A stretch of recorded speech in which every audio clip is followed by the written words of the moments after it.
The morning sun cast eerie shadows through the windows at City Central High as Rachel, Laura, and Sophie slowly regained consciousness. Their heads pounded, their vision blurred, and a sickening realization began to dawn on them.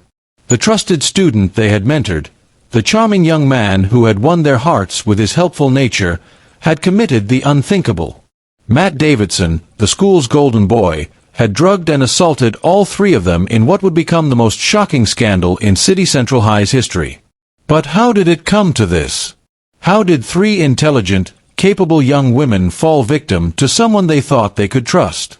Subscribe now to hear stories that reveal the dark truths hidden behind familiar faces, and don't forget to comment below with your thoughts on this incredible tale of betrayal and justice. 3 months earlier, the National Youth Service Corps orientation camp buzzed with excitement as hundreds of fresh graduates prepared for their mandatory service year.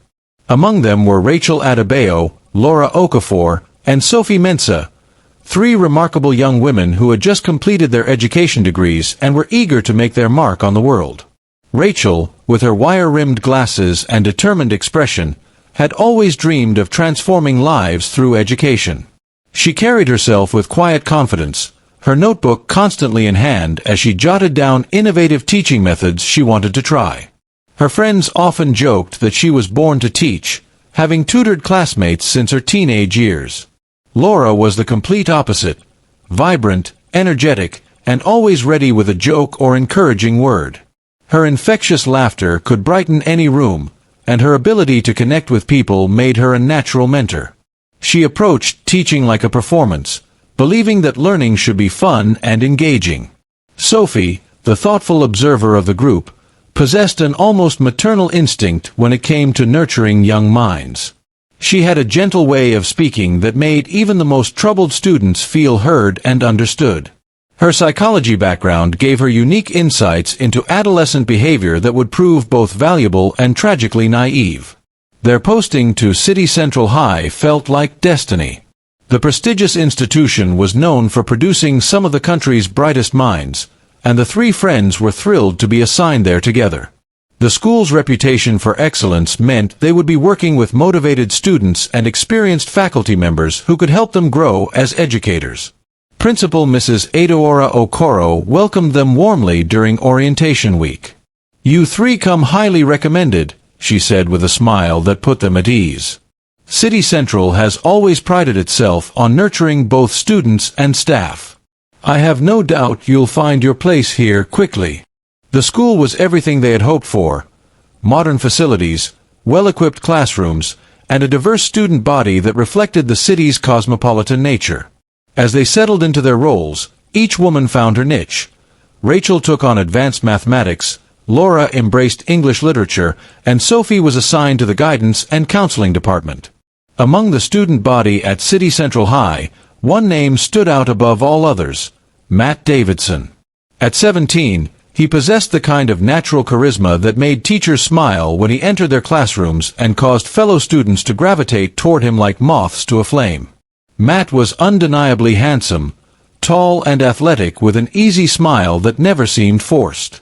He was the captain of the debate team, a star player on the basketball court, and maintained an impressive academic record that kept him on the honor roll. Teachers praised his leadership qualities, and parents often pointed to him as an example of what their own children could achieve. But Matt's greatest talent wasn't his athletic ability or academic prowess. It was his uncanny ability to read people and tell them exactly what they wanted to hear. He had learned early in life that charm could open doors that talent alone could not, and he wielded this knowledge like a master craftsman. "Matt's going places," Mrs. Johnson, the English department head, often remarked to her colleagues. "That young man has the kind of presence that natural leaders are made of." What Mrs. Johnson and the other faculty members didn't see were the subtle manipulations that occurred when adults weren't watching.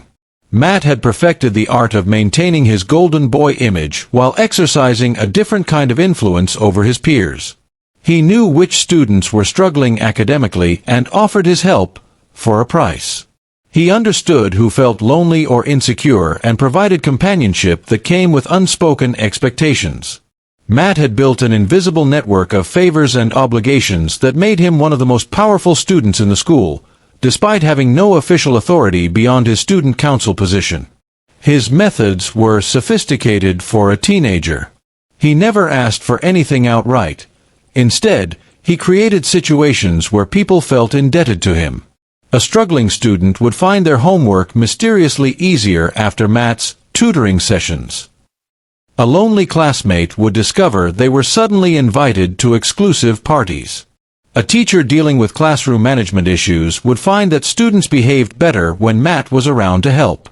The new corps members were immediately drawn to Matt's helpful nature. During their first week, he appeared in Rachel's mathematics classroom carrying a stack of textbooks. "Ms. Rachel, I noticed you were setting up your classroom yesterday," he said with that winning smile. "I thought you might need some help organizing the resources. I've been here for 3 years, so I know where everything is supposed to go." Rachel was touched by his thoughtfulness.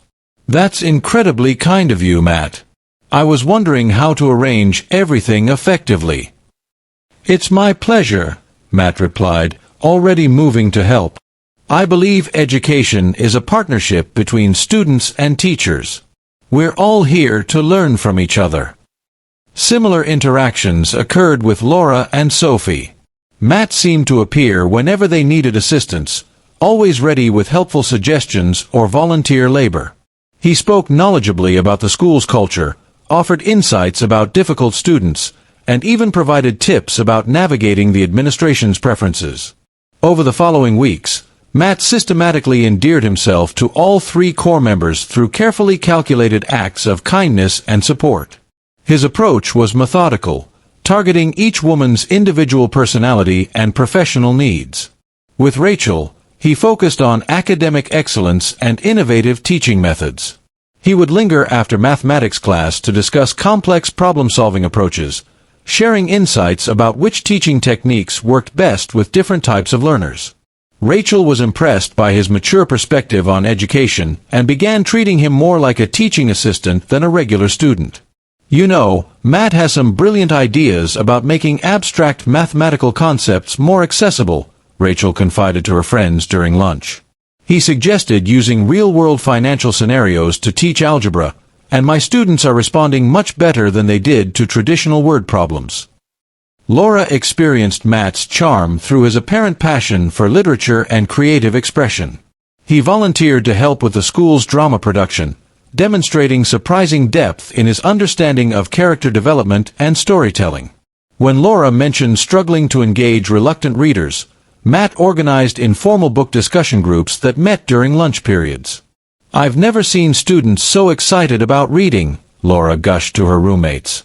"Matt has this way of connecting classic literature to modern issues that makes everything feel relevant and immediate." Sophie, working in guidance and counseling, was perhaps most vulnerable to Matt's manipulation because of her nurturing nature. He began appearing in her office during lunch breaks, ostensibly seeking advice about college applications and career planning. Their conversations gradually became more personal as Matt shared carefully crafted stories about his family struggles and personal challenges. "I don't usually open up to people like this," he would say, looking vulnerable and sincere. "But there's something about you, Miss Sophie, that makes me feel like I can trust you with my real thoughts and feelings."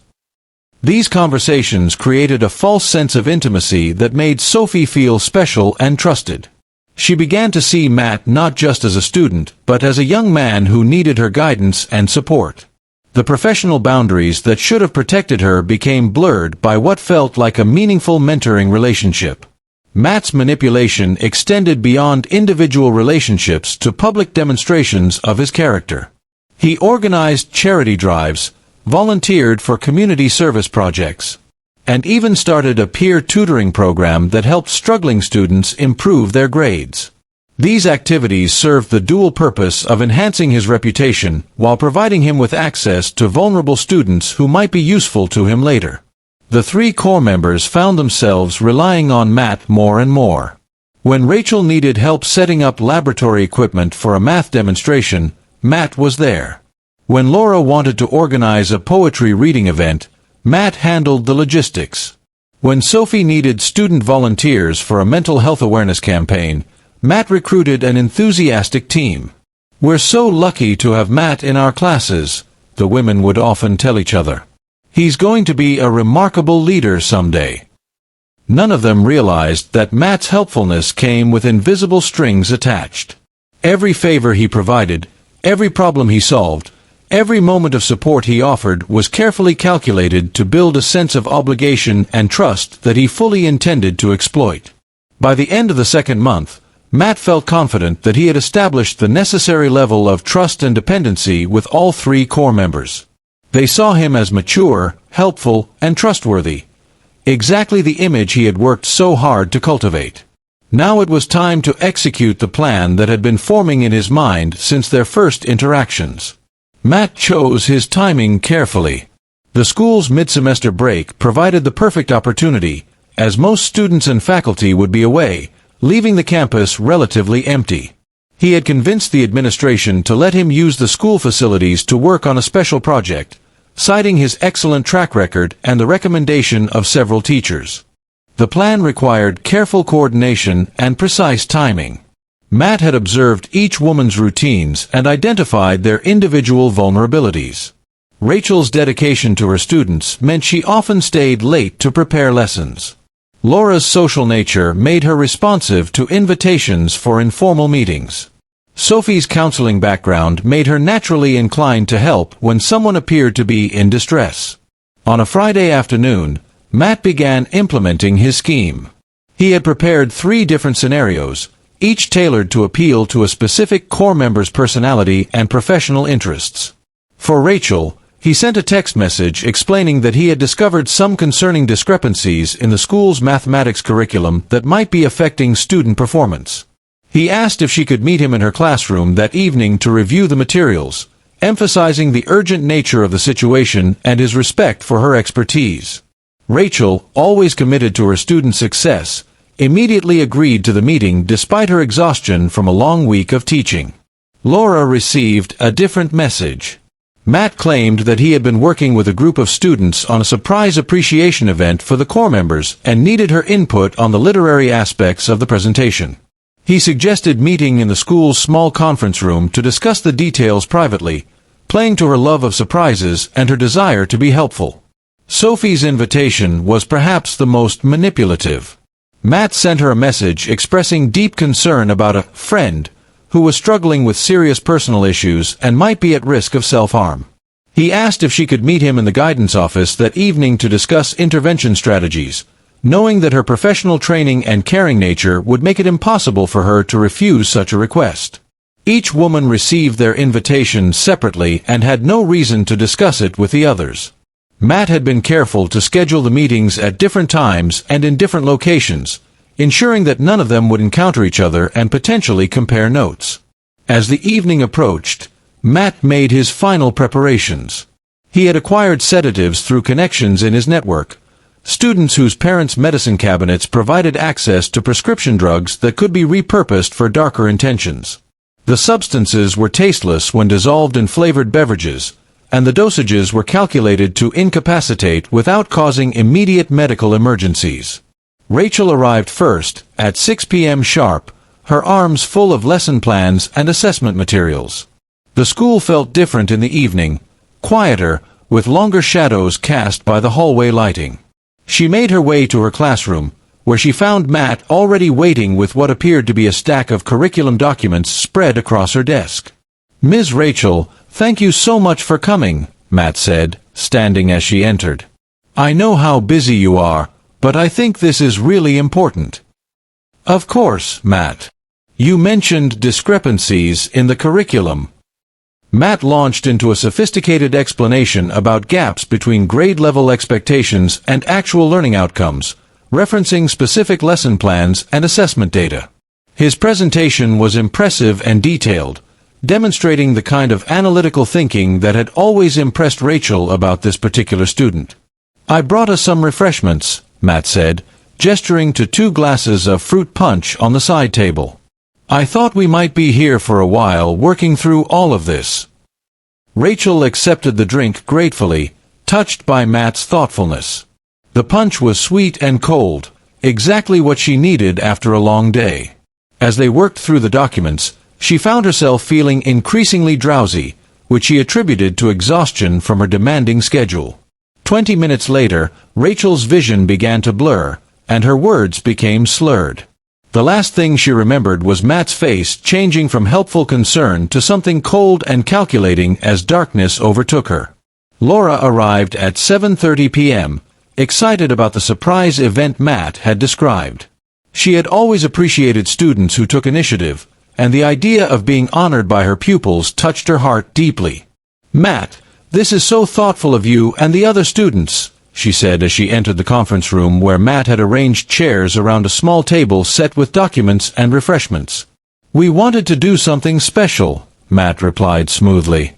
"You three have made such a difference in our lives, and we felt like it was time to show our appreciation properly." As with Rachel, Matt had prepared a detailed presentation that seemed legitimate and well-researched. He showed Laura samples of student writing that praised her teaching methods and spoke about plans for a formal appreciation ceremony that would involve the entire school community.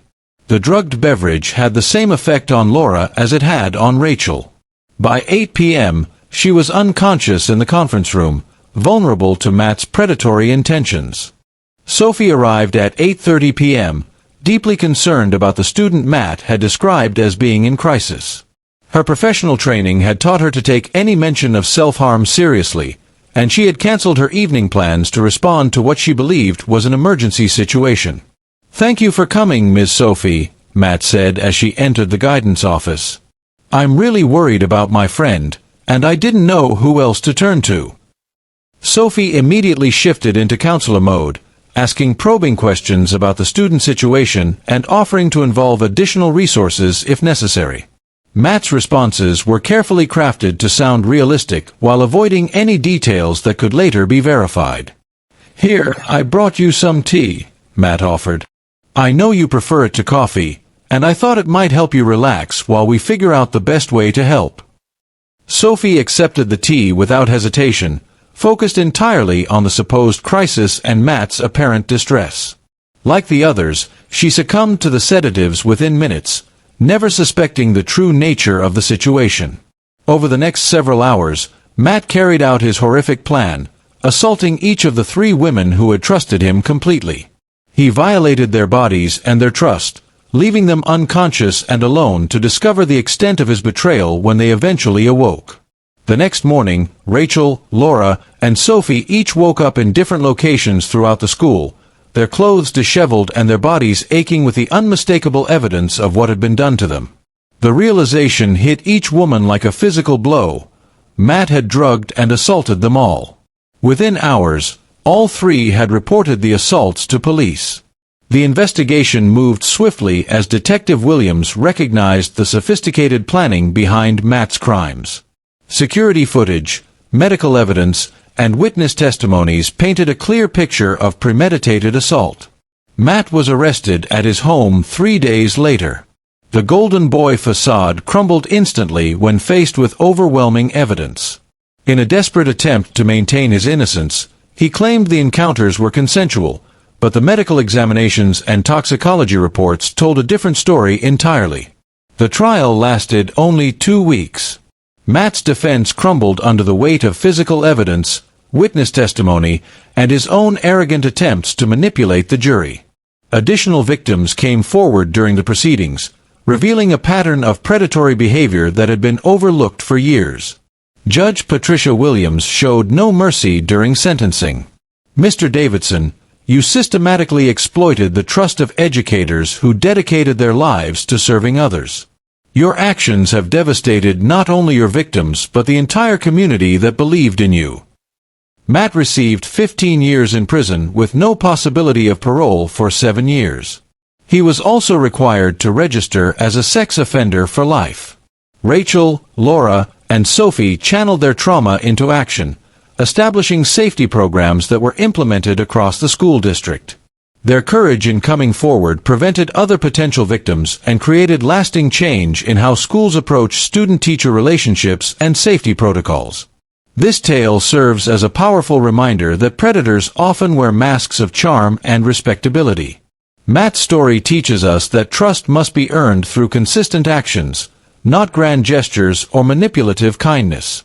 The three core members' bravery in seeking justice transformed their community and protected countless others from similar harm. The lesson is clear.